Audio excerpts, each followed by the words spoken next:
Dans le titre de l'actualité ce soir sur Canal 3 Bénin, la journée mondiale du donneur de sang. Elle sera célébrée demain lundi dans sa 18e édition et en prélude à l'événement, le ministre de la Santé s'est adressé à la population, notamment aux donneurs de sang bénévoles du Bénin. Une occasion saisie par professeur Benjamin Humpatin pour rassurer les Béninois des dispositions prises pour la sécurité des poches de sang et leur utilisation dans les formations sanitaires. Vous l'écouterez dans ce journal. Nous parlerons ensuite du traitement des données du recensement national agricole comptant pour la campagne 2021-2022. Le sujet fait l'objet d'une session de formation des formateurs qui précède celle des agents enquêteurs. Ces dernières démarrent d'ailleurs la semaine prochaine à la cérémonie de lancement officiel de celle des formateurs. Il y avait le ministre de l'Agriculture, de l'Élevage et de la Pêche. Nous dirons Imet Hélène Moussou et Georges Vaudouno. Et puis la formation, sinon la fondation Move Africa a lancé ce week-end l'initiative main dans la main avec le projet de construction d'une cantine scolaire dans la localité de Goulo-Sodji. Et là, nous sommes dans la commune de Zem, dans le département de l'Atlantique. Une initiative qui a pour objectif de promouvoir la solidarité entre associations, des bénévoles de tous âges et bien d'autres. Voilà pour le sommaire. Bien bonsoir et bienvenue à notre grande édition du soir de ce dimanche 13 juin de l'année 2021. Demain lundi 14 juin, c'est la journée mondiale du donneur de sang. Elle est célébrée cette année pour la 18e fois de l'histoire et en prélude à l'événement, le ministre de la Santé s'est adressé à la population, notamment aux donneurs de sang bénévoles du Bénin. Une occasion saisie par Benjamin Humpatin pour rassurer les Béninois des dispositions prises pour la sécurité des poches de sang et leur utilisation dans les formations sanitaires. Suivez ici un extrait de son message. Le lundi 14 juin 2021, la communauté internationale célébrera la 18e journée mondiale du donneur de sang. Cet événement intervient pour faire prendre conscience du besoin réel en produits sanguins de qualité dans le monde et de la nécessité de sauver des vies en détresse grâce à la transfusion sanguine. La célébration de la Journée mondiale du donneur de sang traduit également la reconnaissance solennelle du mérite de nos héroïnes et de nos héros qui s'engagent à sauver des vies à travers le don bénévole de sang. C'est également une occasion pour inviter toutes les Béninoises et tous les Béninois à rejoindre la grande famille des donneurs de sang bénévoles du Bénin dans un élan citoyen empreint de générosité et de solidarité. Nous devons tous œuvrer pour la disponibilité des produits sanguins et surtout leur accessibilité à tous. Si le don de sang est un devoir citoyen, sa disponibilité en temps réel reste un défi collectif. Ainsi, je saisis cette occasion pour exprimer à tous les donneurs bénévoles de sang du Bénin, au nom du président Patrice Talon, la reconnaissance de toute la nation béninoise. Je profite aussi pour exprimer la gratitude de tous ceux et celles dont la vie a été sauvée grâce au sang donné. Je rends également un sincère hommage à chacun de vous, chers donneurs de sang bénévoles, pour avoir donné la joie à tous ces patients ramenés à la vie et à leurs familles à travers ce geste salvateur. Grâce à vos efforts, nous parvenons à disposer du sang de qualité et en quantité pour sauver nos enfants, nos sœurs, nos mères, nos épouses et nos parents. Béninoises et Béninois, chère population, la demande en produits sanguins labiles dans nos hôpitaux est toujours fréquente chez les femmes à cause des complications liées à la grossesse et à l'accouchement. Elle est encore plus prononcée chez les enfants de 0 à 5 ans à cause du paludisme et chez les accidentés de la route. Il nous sera difficile de satisfaire toute cette demande s'il n'existait pas des donneurs de sang en nombre suffisant. C'est pourquoi, à travers le thème de cette année qui s'intitule « Donnez votre sang pour faire battre le cœur du monde », j'invite toutes les Béninoises et tous les Béninois, surtout les jeunes, à semer cette graine d'altruisme et de partage partout et régulièrement. Devenez des donneurs bénévoles de sang. Commencez jeune, c'est mieux. Aussi, voudrais-je rassurer toute la population en général et les donneurs de sang en particulier, que malgré le contexte lié à la pandémie de la COVID-19, toutes les dispositions sont prises par l'Agence nationale pour la transfusion sanguine afin de poursuivre les collectes de sang tant en équipe mobile qu'au niveau de leurs différents postes fixes de dons de sang. Dans le respect strict des mesures barrières, continuons de sauver des vies grâce aux dons bénévoles et volontaires de sang. Professeur Benjamin Nkpati, ministre de la Santé. La Haute Autorité de l'Audiovisuel et de la Communication évalue la gestion de la campagne médiatique de l'élection présidentielle d'avril dernier. L'exercice se fait dans la cité royale à Abomey. Et aux côtés des conseillers et de la HAC, il y a des représentants des partis politiques et bien d'autres participants. Ils sont appelés à faire une analyse objective de cette gestion en vue de relever les forces et faiblesses pour mieux organiser les couvertures médiatiques des prochaines échéances électorales. Voici les détails avec Imet Selena Mousso. Autour d'une même table, les professionnels des médias, représentants des duos candidats à la dernière élection présidentielle, avec les conseillers de la Haute Autorité de l'Audiovisuel et de la Communication HAC, ainsi que les représentants de la Commission électorale nationale autonome, ils vont évaluer la gestion de la campagne médiatique de l'élection présidentielle d'avril 2021. L'évaluation d'une campagne de communication permet de mesurer le niveau d'atteinte des objectifs qui sont relatifs à la notoriété, à l'image ainsi qu'au changement de comportement. Le séminaire d'évaluation de la gestion de la campagne médiatique de l'élection présidentielle de 2021 qui démarre ce jour revêt une importance capitale.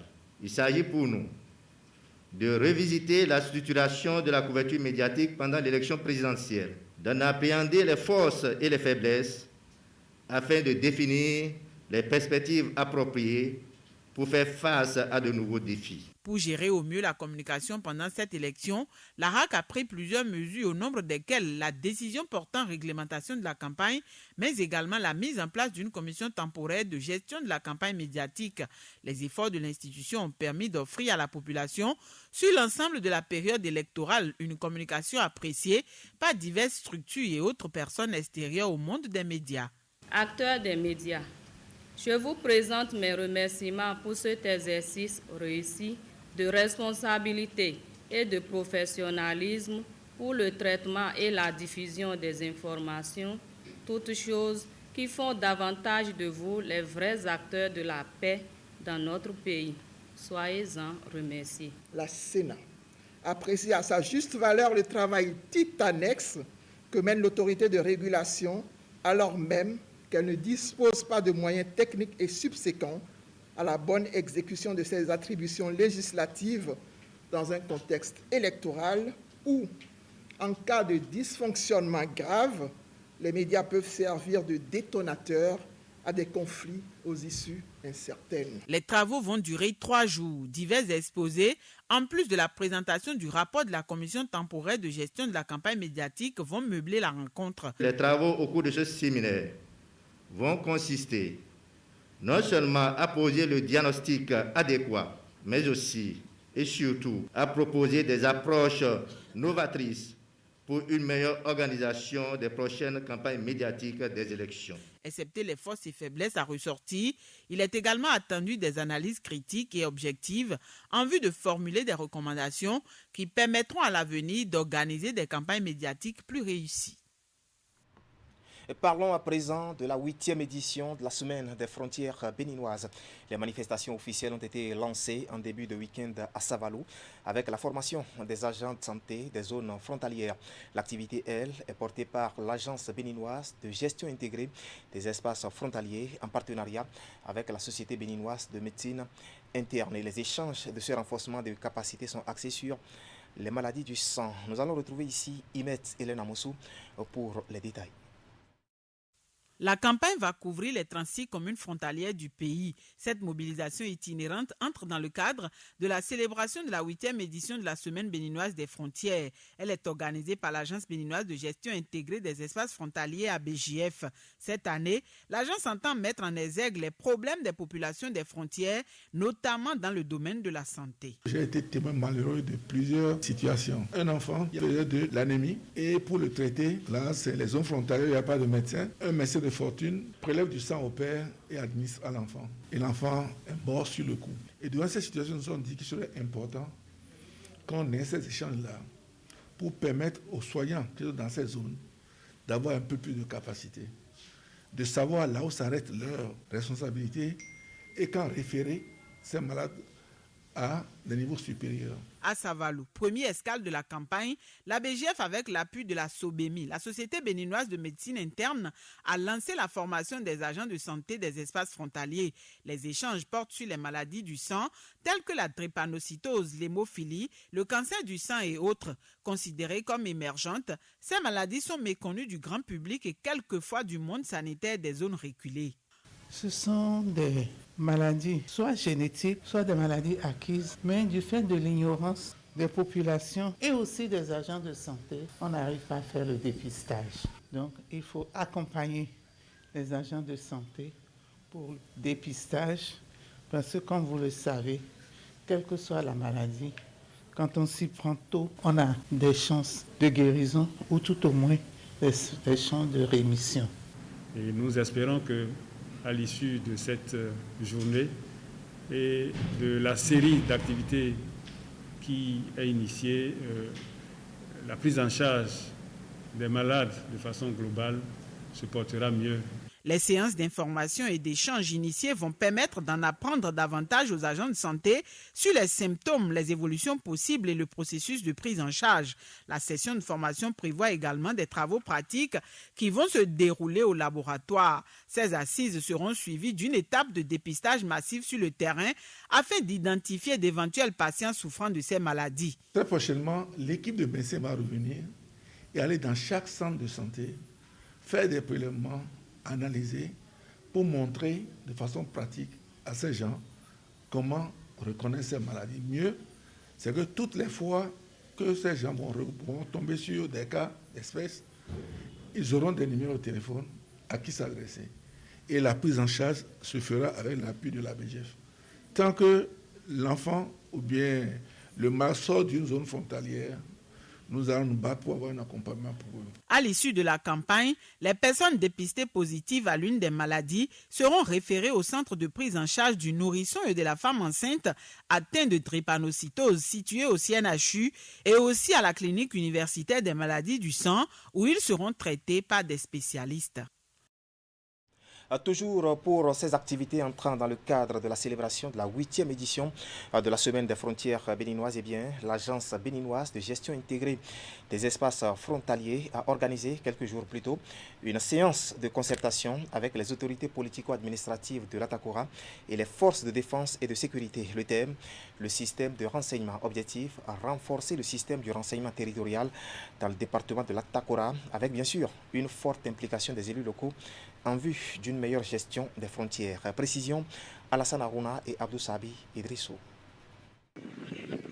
Dans sa mission permanente de renforcer la défense de l'intégrité du territoire et la sécurisation des espaces frontaliers, l'Agence béninoise de gestion intégrée des espaces frontaliers, ABGF, ne cesse de multiplier actions et stratégies sur le terrain.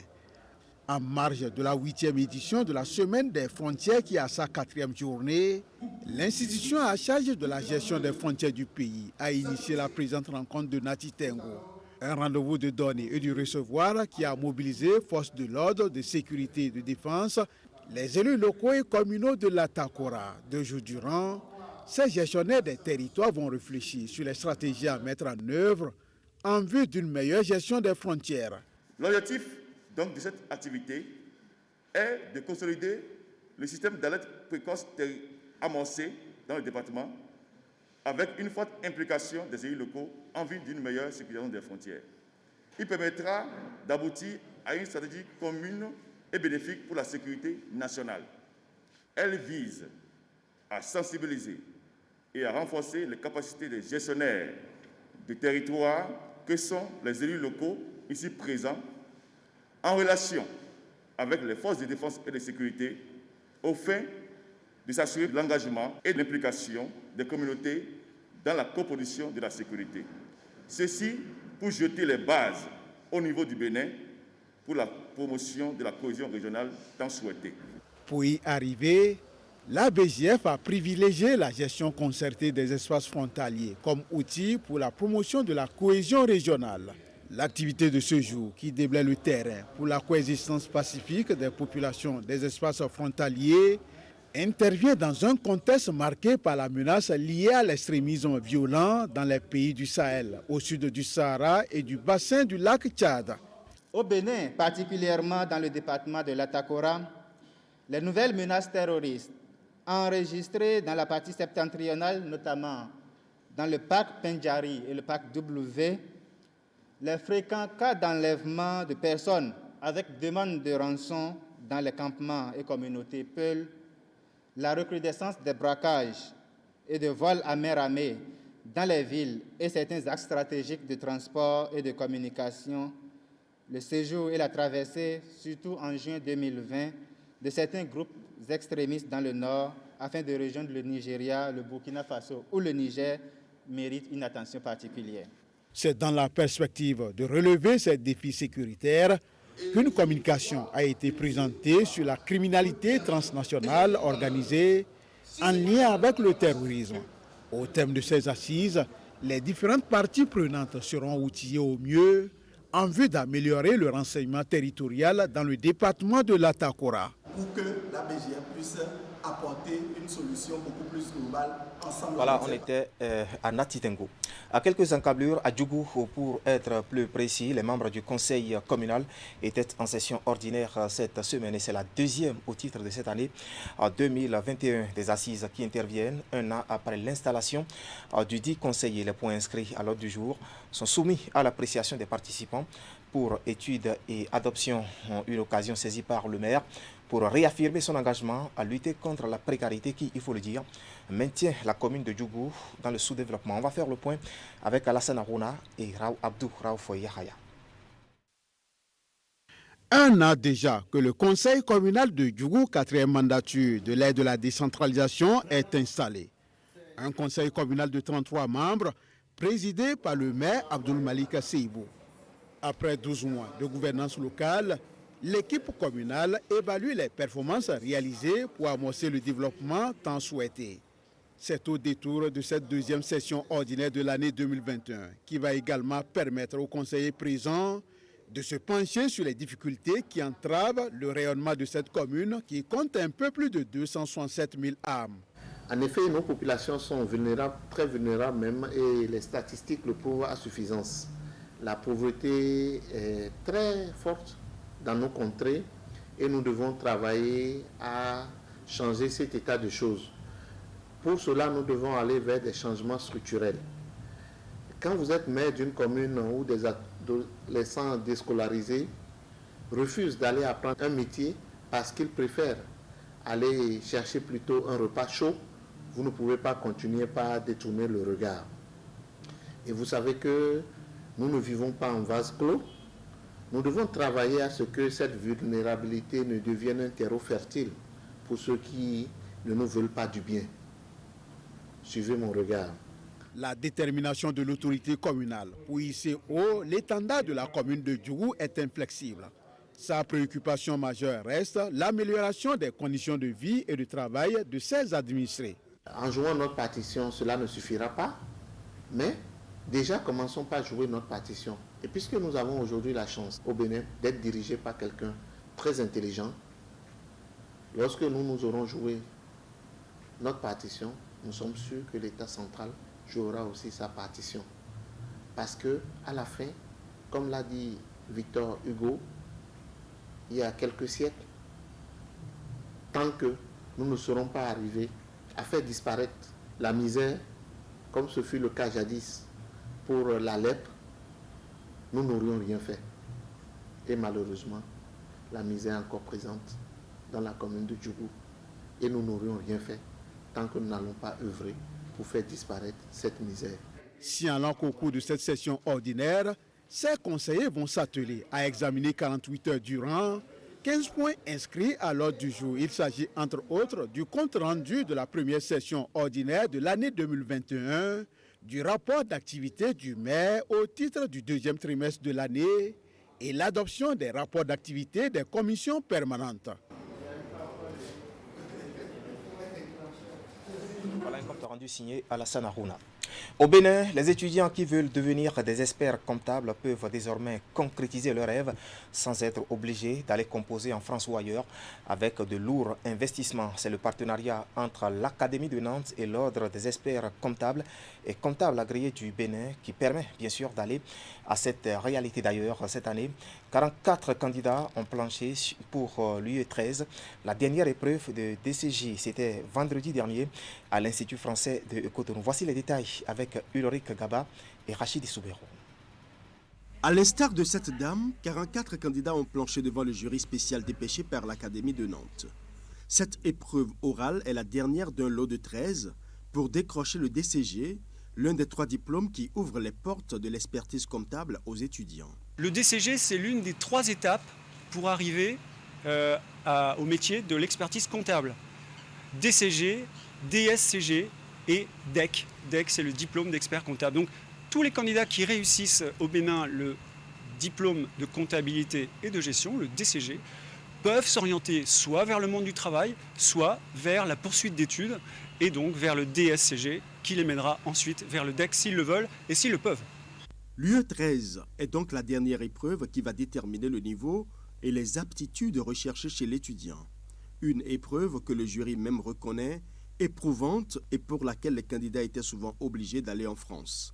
Aujourd'hui, cette dernière épreuve du DCG se déroule à Cotonou grâce au partenariat scellé entre l'Académie de Nantes et l'Ordre des experts comptables et comptables agréés du Bénin. L'UE13, c'est la seule épreuve orale du DCG.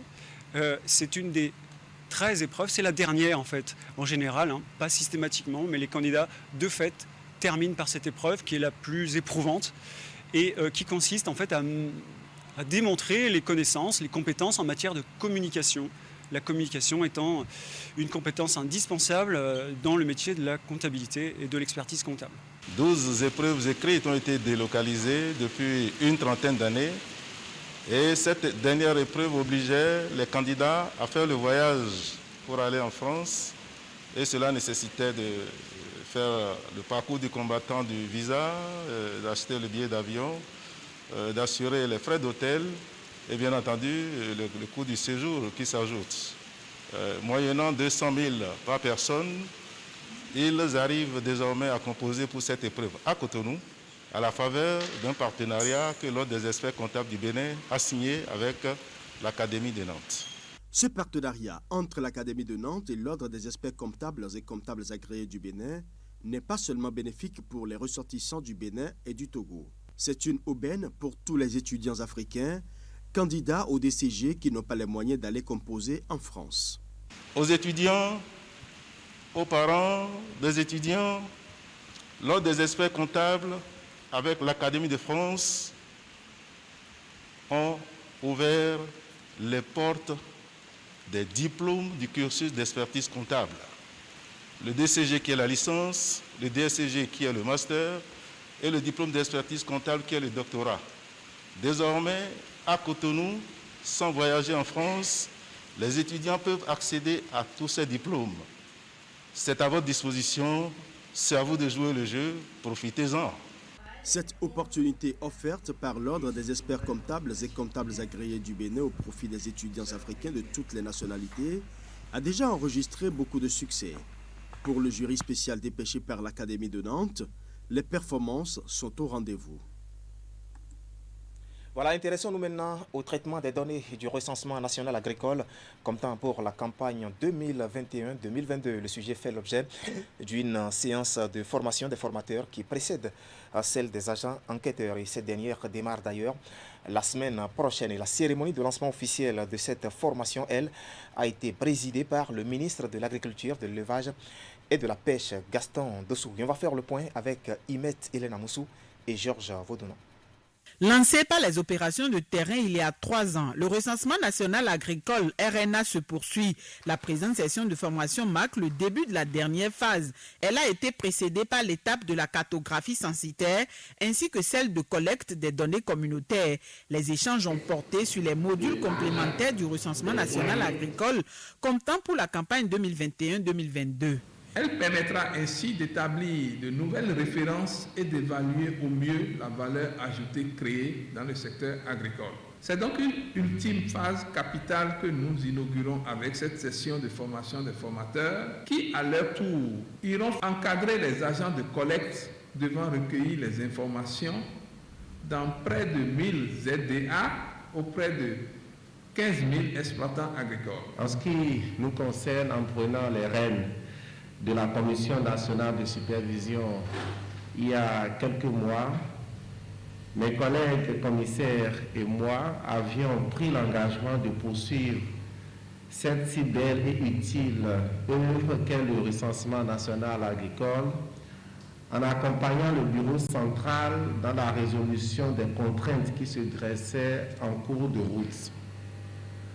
La préoccupation majeure qui a meublé nos différentes assises était alors d'achever les activités du projet à travers la réalisation à bonne date des modules complémentaires et le traitement des données.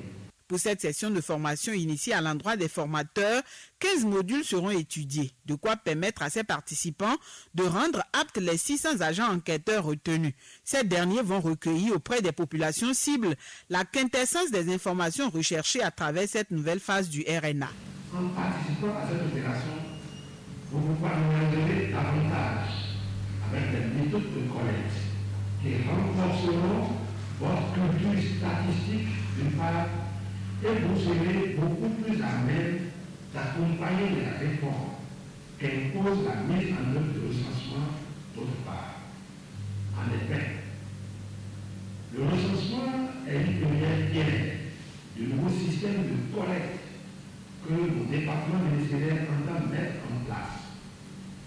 En fournissant les éléments de structure de notre agriculture, il favorise la mise en œuvre des enquêtes agricoles annuelles et intra-annuelles dans les différentes filières agricoles à partir d'une nouvelle base de sondage plus complète.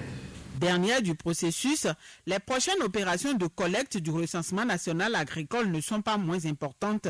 Elles visent à compléter les données de structure collectées lors des modules de base. Ces renseignements vont fournir les statistiques détaillées sur les maillons de la production, de la transformation et de la commercialisation des chaînes de valeur des principales filières de production animale, végétale et aquacole. Nous allons rester avec Imet Hélène Amoussou et prendre maintenant la direction de la commune de Zakota. Là, nous sommes toujours dans le département du Zou, vous le savez. C'est pour parler du projet Prévention de la malnutrition et de la sécurité alimentaire. Ce projet vient de faire des heureux dans le rang des populations.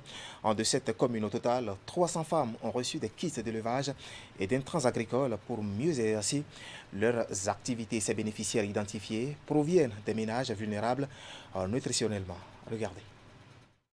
Des kits d'élevage, mais aussi des intrants agricoles. Les lots sont offerts à ces femmes de la commune de Zakota, bénéficiaires du projet de prévention de la malnutrition et de la sécurité alimentaire. Ces dons sont composés de semences de tomates et de maïs, de boutures de manioc, d'engrais divers, de plants de manguiers, de moringa et autres. Ils vont leur permettre d'améliorer la production végétale et animale en vue de lutter contre la malnutrition. Le projet est financé par l'Organisation des Nations Unies pour l'agriculture et l'alimentation FAO. Il vise à améliorer la situation des ménages vulnérables nutritionnellement. Chères femmes bénéficiaires, je ne doute pas un seul instant de votre capacité d'assimilation des technologies proposées à travers ce projet et de votre volonté de réussir les activités de production et d'élevage. Votre engagement et votre adhésion aux nouvelles technologies prévues dans le cadre de ce projet garantissent l'atteinte des objectifs du dit projet. Mesdames, Messieurs, 10 villages de la commune de Zakota sont bénéficiaires du projet. Il s'agit de Zarla, Gankwa dans Alaké, Mlenkwen Gain, Togadi dans Papame, Lokoli dans Pozun, Songo, Yokwe dans Zatanta, Detekpa, Zakekere, Zazoumen dans Zakota. J'exhorte les ménages bénéficiaires à faire bon usage de tous ces appuis pour le recul de toute forme de malnutrition dans la commune de Zakota. Identifiées grâce à une approche participative impliquant différentes parties, les 300 femmes bénéficiaires proviennent de 10 villages ciblés et non encore prises en compte par les autres programmes et projets relatifs à la nutrition dans la commune. Organisés en 20 groupements de 15 membres chacun, Ces femmes, tout au long de la période de mise en œuvre du projet, vont aussi bénéficier de divers renforcements de capacités et de suivi particuliers. En vue de jouer pleinement sa partition dans la lutte contre la malnutrition, le ministère de l'Agriculture, de l'Élevage et de la Pêche s'est engagé à rendre l'agriculture sensible à la nutrition, conformément au plan national d'investissement agricole et de sécurité alimentaire et nutritionnelle, du plan stratégique de développement du secteur agricole. C'est dans cette optique qu'une requête d'assistance technique et financière a été adressée à l'endroit de l'Organisation des Nations Unies pour l'agriculture et l'alimentation, qui a permis de financer le projet de prévention de la malnutrition et de la sécurité alimentaire dans la commune de Zakota. Le but de ce projet de lutte contre la malnutrition est d'améliorer l'état nutritionnel des groupes vulnérables. La synergie d'action et l'engagement des différentes parties impliquées vont permettre au terme des 2 ans d'exécution du projet TCP BABEN 3705 d'améliorer considérablement l'état de ces ménages vulnérables nutritionnellement. À travers chants et danses, les femmes ont remercié le ministère de l'Agriculture et la FAO et ont promis s'investir davantage pour l'atteinte des objectifs visés. Voilà, des pas de danse pour exprimer leurs sentiments. D'une assistance à une autre, le Lions Club Cotonou Emeraude apporte joie, confort et plaisir aux usagers du collège d'enseignement général à Djara-Dovier et dans l'arrondissement de Paoula. Nous sommes dans la commune de Ouida et ce club service leur a fait construire un module de 3 salles de classe avec bureaux et des latrines pour les soulager. Des infrastructures inaugurées vendredi dernier. Clément Achadé et Elvis Tonoucoin nous relatent ici le film de cette cérémonie d'inauguration. Suivez. Cérémonie de coupure. Et voilà. On applaudit, s'il vous plaît. Une coupure de ruban qui consacre la remise officielle des clés de cette infrastructure réalisée par le Lions Club Cotonou Emeraude. Le fruit d'un projet intitulé Amélioration du cadre de vie du CEGA Djara-Dovier, conçu et mis en œuvre par ce club service engagé aux côtés des communautés qui sont dans le besoin. À cette cérémonie d'inauguration, sages et notables de l'arrondissement de Paou, autorités communales et autres sont venus témoigner leur reconnaissance à Lions Club Cotonou Emeraude pour ses services au Bénin. Ce bâtiment que le Lions Club Cotonou Emeraude vient de nous offrir si généreusement tranche avec ce qu'il y a dans le collège. Vous ne voyez rien de pareil dans l'établissement. C'est dire combien nous en avions besoin. Et j'espère que, en suivant l'exemple du Lions Club, d'autres bonnes volontés voudront bien venir à notre secours, nous accompagner pour que nos élèves travaillent dans de meilleures conditions. Les âmes innocentes, au secours de qui ils sont venus, je crois, ces âmes prieront pour eux afin que d'où ils ont trouvé ce qu'ils ont investi, le Seigneur le leur rende. Nous promettons de faire bon usage de ce joyau que nous allons entretenir parce que c'est vraiment un joyau pour ce collège. Ce module de 3 salles de classe avec bureau et une cabine de 3 latrines avec clôture végétale a coûté 28 millions de francs CFA à Lions Club Cotonou Emeraude. Un jeune club service qui n'est pas à son premier don et qui entend faire davantage pour impacter des communautés, a précisé le gouverneur du district K103A4, Maurice Alabi Adebayo Alabi Olatundi. À travers ce don, le Lions Club Cotonou Emeraude veut améliorer les conditions d'études des apprenants de ce collège. Comme nous aimons le dire au Lions Club, là où il y a un besoin, il y a toujours un lion. Ainsi, nous avons décidé d'écrire ce projet qui satisfait plusieurs domaines d'intervention des œuvres Lion. Ce projet a été réalisé grâce au soutien de nos partenaires qui n'ont ménagé aucun effort pour nous appuyer. Je veux citer les entreprises Soroubat, NSE Côte d'Ivoire, Sogea Satom, Bessi BTP, Adeoti of Mass, Ebomaf, Passal, les donateurs anonymes, les amis Lions membres du Lions Club Cotonou Emeraude. Je voudrais donc vous inviter à en faire un très bon usage et à avoir l'esprit que c'est désormais votre bien et qu'il est important de l'entretenir afin de susciter auprès de nos partenaires l'engouement pour d'autres réalisations.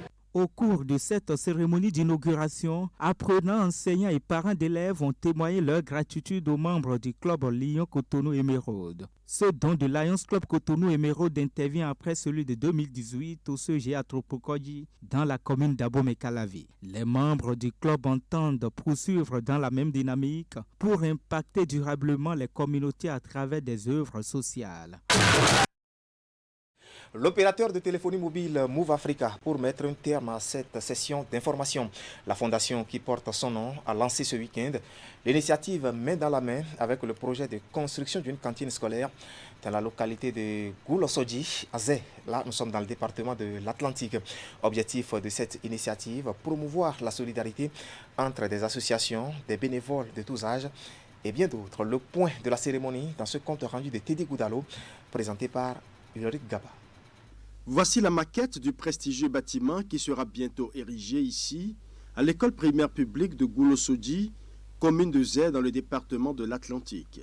Ce geste de la première dame du Burundi, en visite de travail au Bénin, symbolise le démarrage officiel des travaux financés par la fondation Move Africa Bénin à travers son initiative Main dans la main. Nous avons décidé de lancer ces actions sociales nouvelle version. Non seulement c'est la fondation qui va intervenir, mais il va intervenir en associant des bénévoles. Aujourd'hui, nous allons voir un exemple concret où non seulement la fondation, les gens de Move, les collaborateurs de Move et les autorités, mais il y aura aussi des associations et des bénévoles qui vont s'associer à nous. Ce sera donc un complexe moderne et nous espérons que ce soit un modèle qui est reproductible et surtout duplicable, que l'on pourra dupliquer ensemble dans plusieurs écoles. Le slogan « Initiative main dans la main » vise la promotion de la solidarité et propose des actions qui mettent en relation des associations, des ONG, des groupements et des bénévoles de tous âges. C'est un projet de construction d'une cantine scolaire, d'un réfectoire, d'un magasin de stockage et la réfection d'un bâtiment de salle de classe au profit des apprenants. Au niveau du système des Nations Unies, nous sommes avec des partenaires de l'OMS, l'UNICEF, le FUNIAP, et chacun a quelque chose à apporter au niveau de l'école pour que le paquet que nous donnons à nos enfants soit complet et que l'impact aussi soit grand. Nous sommes très heureux aujourd'hui de notre collaboration avec Move Africa et ce que nous sommes en train de faire, ce n'est qu'un début et nous osons espérer que nous allons multiplier ces initiatives dans plusieurs écoles pour qu'on continue de parler de l'expérience des cantines scolaires au Bénin. Le rôle éminemment capital que jouent les cantines scolaires dans la réussite scolaire ne fait l'objet d'aucun doute. C'est également un signal fort que lance Move Africa à tous les autres partenaires en les invitant à lui emboîter les pas pour accompagner les nombreux efforts du gouvernement en vue du renforcement des capacités d'action du programme des cantines scolaires et pour porter le taux de couverture des cantines de 51 à 100% avant la fin du quinquennat qui vient de commencer. C'est une belle initiative pour la délégation burundaise qui n'a cessé de démontrer toute son admiration à cette initiative que pilote la Fondation Move Africa Bénin et ses partenaires. Elle sera une source d'inspiration dans la mise en œuvre des programmes et projets liés à la cantine scolaire du gouvernement burundais, souligne le représentant de la mission. Voilà un élan de cœur qui, espérons-le, fera école. Ainsi va l'actualité ce soir sur Canal 3 Bénin. Toute l'équipe technique et celle de la rédaction qui m'accompagne vous remercie de nous avoir suivis. Ne zappez surtout pas, juste après le générique de fin de ce journal. Je vous retrouve pour la revue de presse hebdomadaire. À très vite donc.